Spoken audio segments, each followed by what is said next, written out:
Kahit ka? Tulong namin sa'yo yan. Galing sa amin. Ano, okay na ba? Ano ba yan? Iyak ko yan. Iyak. Text po kayo, Ma'am Shea. Kayo din. Pag nag-okay na kayo, ha? Oo.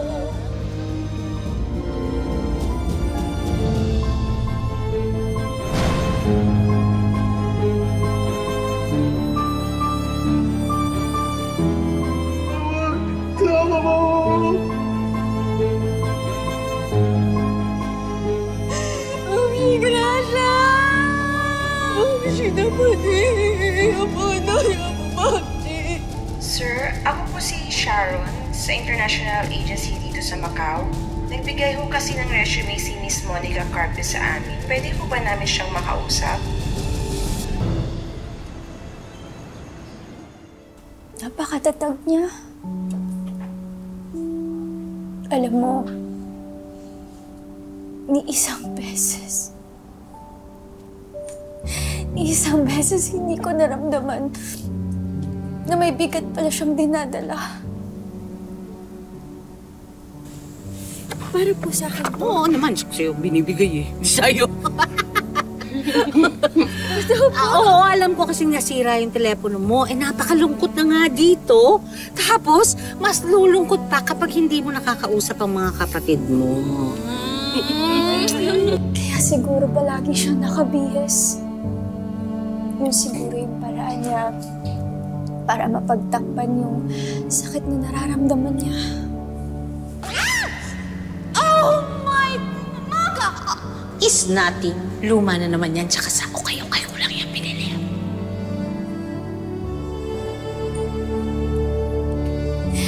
Kaya pala paragi niyang sinasabi sa akin na live life to the fullest.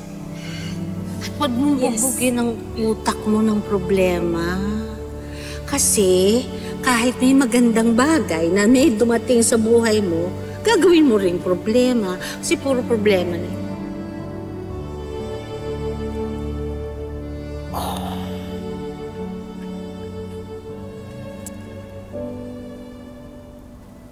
Kaya, hindi ko talaga makakalimutan yung sinabi niya sa akin na...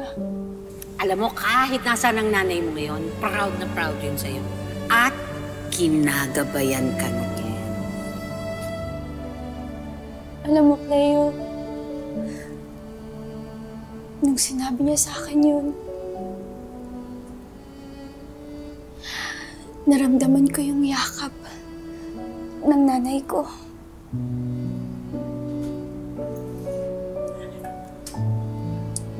Ganito. Tahan na. Sigurado akong proud na proud sa'yo si Ma'am si Gracia. Kaya huwag kayo masyadong malungkot. Sigurado naman ako na kasama na sila ngayon ni Tita Alice sa langit. Sayang nga hindi ko siya na-meet eh. Miss na miss ko na si Ma'am si Gracia.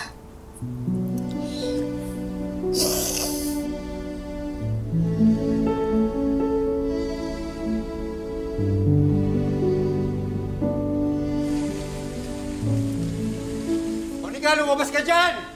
Monica, lumabas! Monica, Cleo! Ano ba? Lumabas kayo dyan! Monica!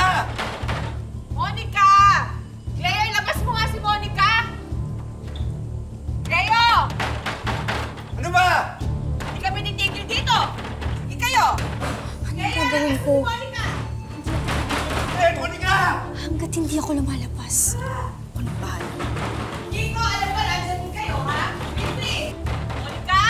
Monica! Magkulas, Aling Debbie! Ano ang gulo to? Asan si Monica? Ilabas mo. Pagkakataon niya na para makabawi sa tatay niya. Ilabas mo si Monica. Tigilan niyo na. Talagang manggugulo ko pag di mo nilabas yung anak ko. Mangkulas? Hindi ka naman iiwan ng anak mo kung saan ang inalagaan mo ng maayos. Uy, bata, wag mo nga ako pangaralan. Mas matanda ako sa'yo. Oo nga, mas matanda nga ho kayo. Bakit ganyan? Isip bata pa rin kayo. Ako, kulas matagal na ako nagtitipid dito eh. Papatulan ko na to. Sige! Patulan mo ako! Ikaw, sige! Hoy! Huwag niyo saktan yung kaibigan ko! ko na kayo matutulungan.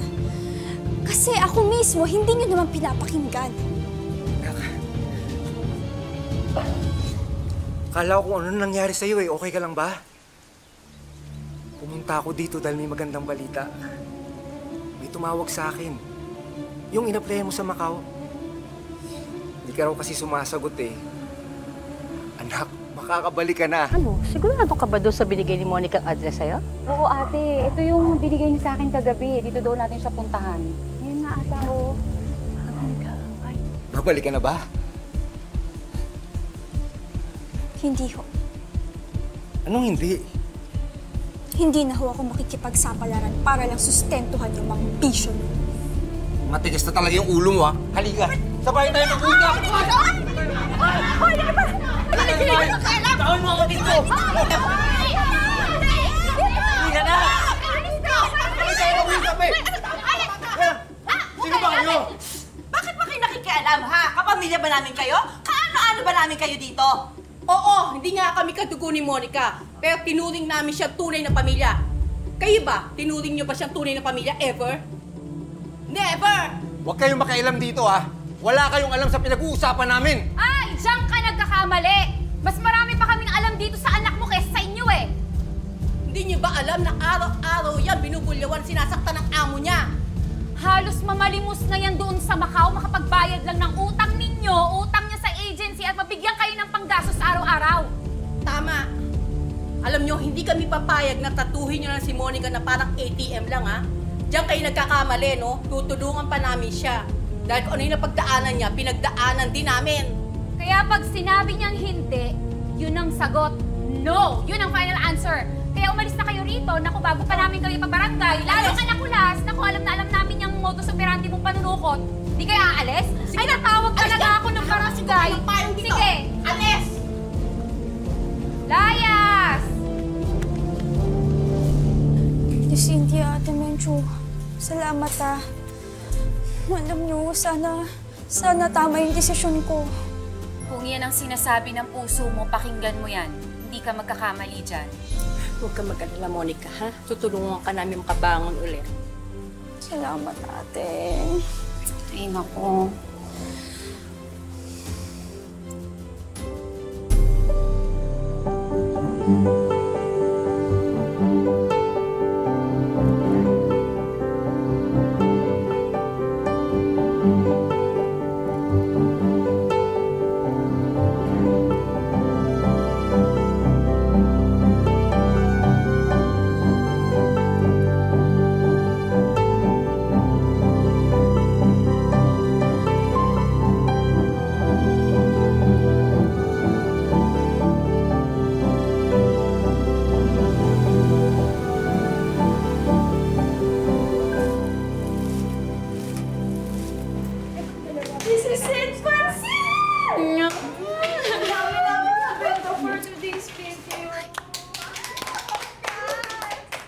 Grabe, parang dati sa bahay ka lang nag-live selling. Cortina lang na backdrop, okay na. Ngayon, meron ka ng studio, fully equipped na. Achieve mo na talaga yung success, girl. Yeah, mga girl. Pero syempre, hindi ko naman makakamit itong tagumpay na to kung wala kayo, diba? At isa pa, sa totoo lang, parang talagang ibang grasya na nagbigay sa akin ng totoo, sir. Yun Nakupustahan tayo. Nagse-celebrate din sa lalag si Ate Gracia kasabay natin. Ay, nako ate. Hindi ka sigurado dyan. Umalay mo, lumabas dyan si Ate Gracia sa picture tapos makijoin dito. Umupo dyan. Oh, wala ko talaga. Isisita talaga. Sigurado ako na matutuwa si Nanay at si Ma'am si Gracia. Dahil unti-unti mo lang naabot ang mga pangarap mo. Sana nga. Sana din na tayo guluhin nila tatay. Ma'am si Gracia. Para sa ito lahat.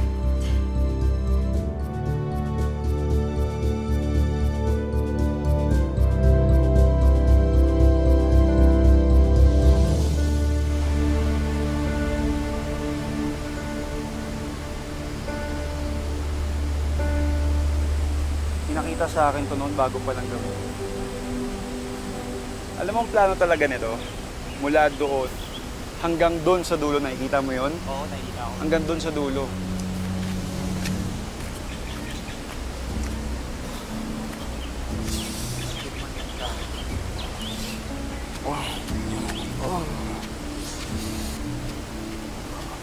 Uy, sir! Ingat, sir! Baka mahulog ka. Hindi akong pakialaman. Kaya ko to. Sir, saan ba kayo natuloy, sir? Doon lang. Ha? Huwag mo akong pakialaman. Dahan-dahan, sir. Dahan-dahan, sir.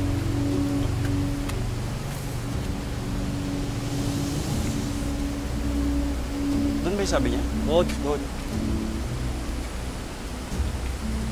Pag nagkataon, aabutin ng bahaya. Alam mo, mabuti pa tawagan natin si Mayor ngayon pa lang hanggat maaga. Ma-evacuate yung mga tao, hindi siya magbaha.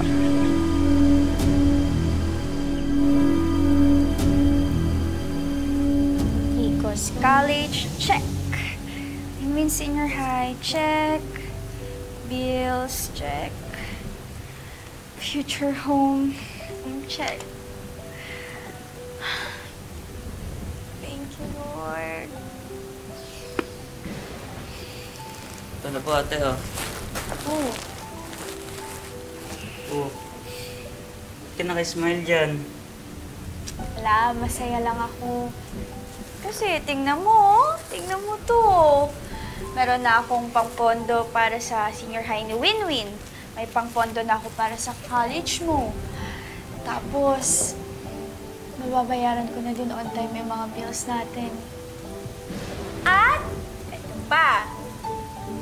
Makakalipat na tayo sa bagong bahay natin. Isang buwan na lang talaga makakalipat na tayo at makakaalis na tayo sa bahay ni Cleo. God is good all the time. Alam mo, ikaw kaya yung hero namin ni Winwin. Tsaka ikaw yung grasya namin. Bolero!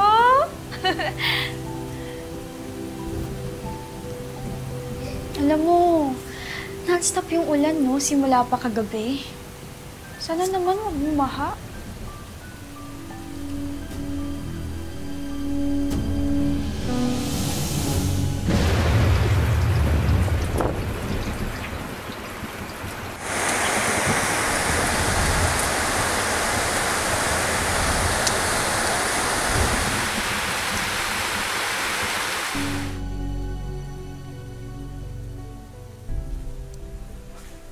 Kulas naman. Bakit naman ngayon ka pa nagkasakit? Alam mo namang wala tayong pera eh. Tapos binaha pa tayo. Sumasabay ka naman eh. Hindi ka na yata kaya. Mamatay na ako. Galing mo na kaya ako sa ospital. Tapos humingi ka ng tulong kay Monica. Si Monica. Si Monica na kanina ko pa tinatawagan, eh hindi naman sumasagot. Sugurin ko na lang talaga yun doon sa tinutuluyan niya eh, para wala siyang kawala eh. Pero kaya mo bang tumayo? Dadali na muna kita sa ospital.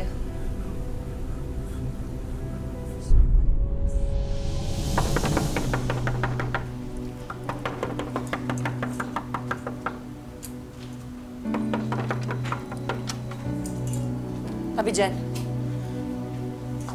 Monica. Aling Debbie naman. Mangubutod na naman ba kayo ng pera?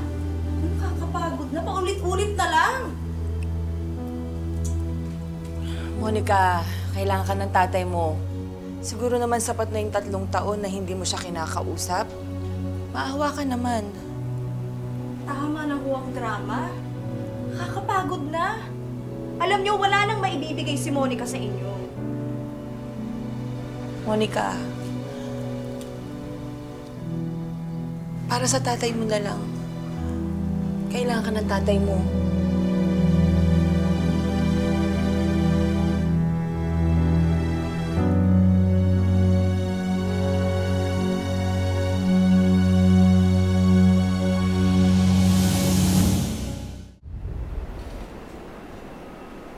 Ito mga reseta ng tatay mo. Hindi ko pa nabibili to eh. At tsaka meron pa kaming balanse. Simula nung dinala ko tatay mo dito sa ospital, wala pa akong nababayaran.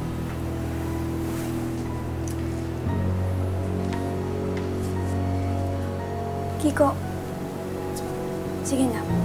Bilhan mo na ng mga gamot si tatay.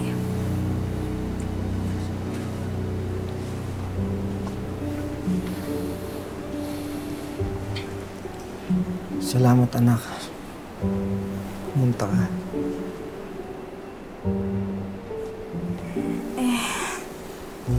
Kaya ko po ba kayong talikuran kung alam ko pong kailangan niyo ako?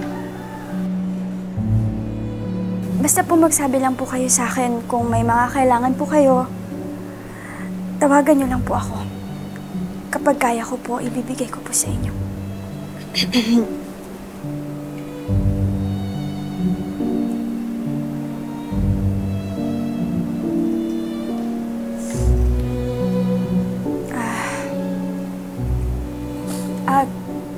Tay, ipagdarasal ko po sa Diyos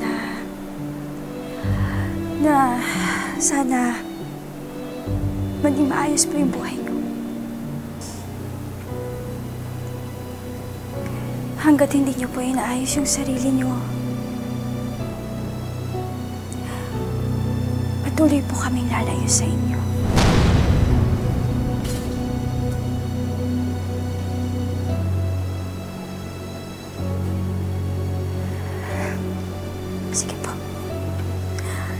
Sige po, mauna na po kami.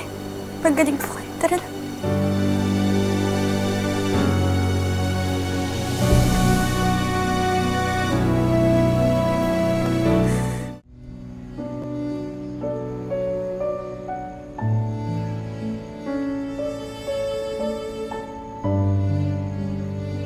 Paano ba to, Ma'am Gracia?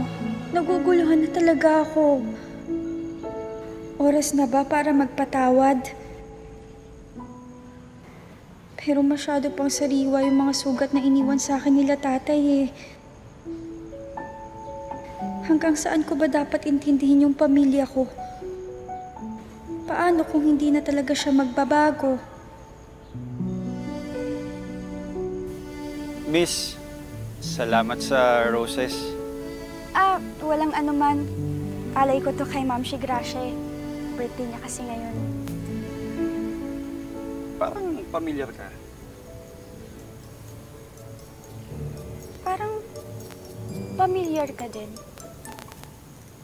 Teka lang, ikaw ba yung anak ni Ma'am Gracia? Alain! Alain, di ba? Ikaw yung anak-anakan ni Mama, no?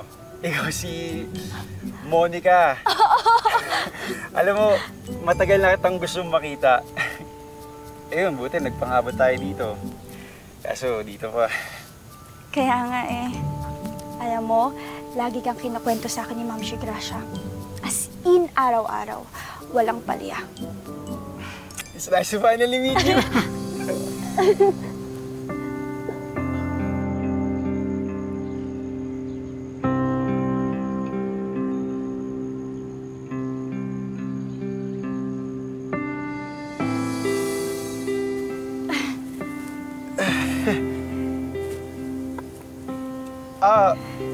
Nga pala, si Tita Vina pupunta dito para sa birthday ni Mama. Mahilig kasi ito mag-picnic eh. Pag-uwi nga yan ng Pinas, pag nagpupunta kami ng park, bigla mo lang yung makikita kung saan siya bigla maglalatag. Eh di, sakto pala kasi sina Ate Menchu tsaka si Ate Cynthia pupunta din dito. Actually, magpipiknik kami para i-celebrate yung birthday ni Ma'am Gracia. Sakto, alam mo, ang tagal ko na muli nung nakita sila. Nakakamiss. Alam mo, mas maganda niya magsalo-salo na lang tayo para masabi si Mama. Ano sa tingin mo?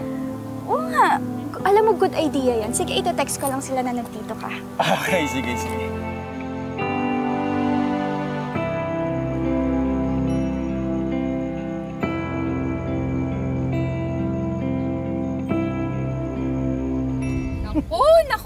Nako. Alam mo, sigurado akong happy birthday mode yan si Ate Gracia sa langit.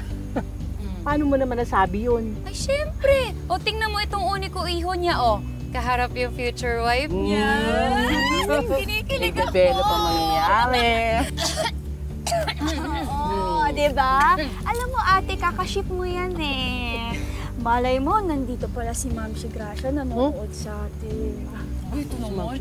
Sorry pasensya na kayo kung binubuo ko yung love team nyo. Sorry Dagdal mo kasi Oo, das ko naman. Sasaya nyo Tay, ano pong ginagawa niyo dito? Ako dito dahil mas binibigyan mo ng importansya yung babae niya kaysa sa tunay mong ama. Saka bakit sineselebrate nyo pa yung birthday niyan? Eh, patay na yan! Ito ko anak ko! Buhay na buhay! Tay, sige na po, tay. Umuwi na po kayo. Lasing lang po kayo eh. Hindi! Nagpunta-punta ka pa sa ospital? Para ano? Para ipakita sa akin na mayaman ka na? Na hindi mo na ako kailangan? Tay! Tay ka! Gago ka, ha? Tama na! Tama na, Alain! Tama na, Alain!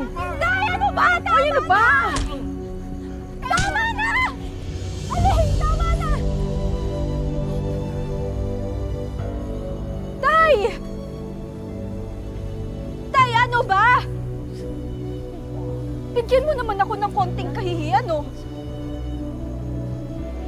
Di ba binigyan na kita ng isang pagkakataon?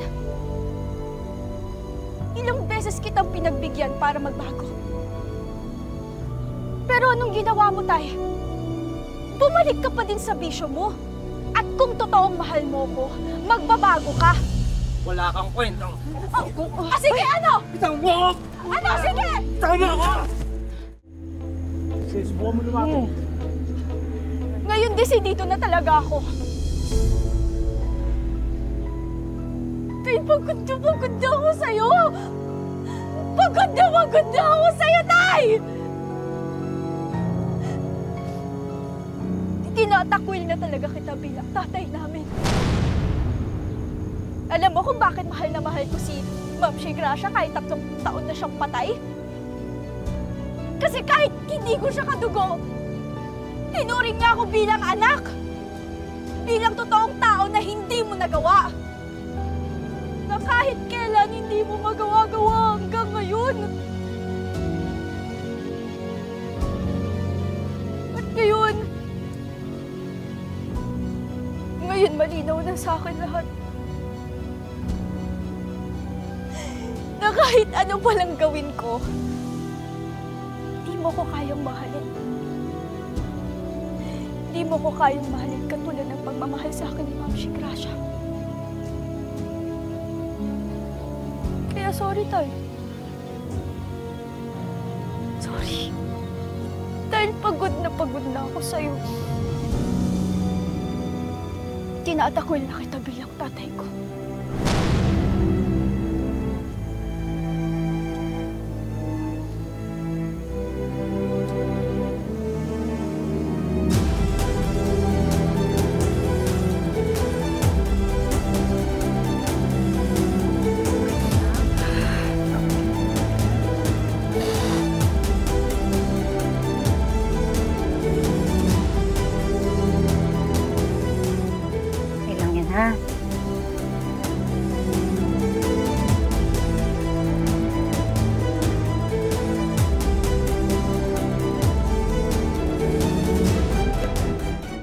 Ba? Alam mo, Monica, tama lang yung ginawa mo. Hindi na magbabago yun eh. Tsaka wag mo hayaan laging abusuhin ka niya. Ha?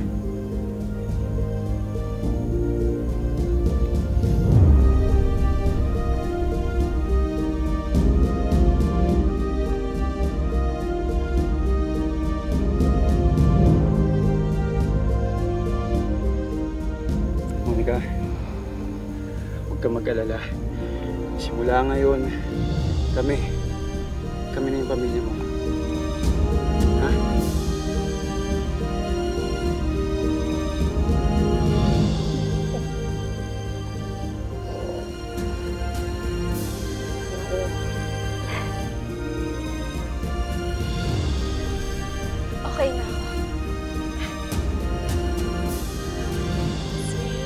Okay na yan. Andito lang kami lagi. Maraming salamat sa pagsama sa ating istorya sa Tadhana. Nakaka-relate ka ba sa ating mga bida? Nako, i-comment mo na yan para sa iba't ibang kwento na punong-puno ng pag-asa at inspirasyon. Mag-subscribe na sa GMA Public Affairs at YouTube channel. I-click na rin ang bell button para lagi kang updated sa pinakabagong storya ng Tadhana.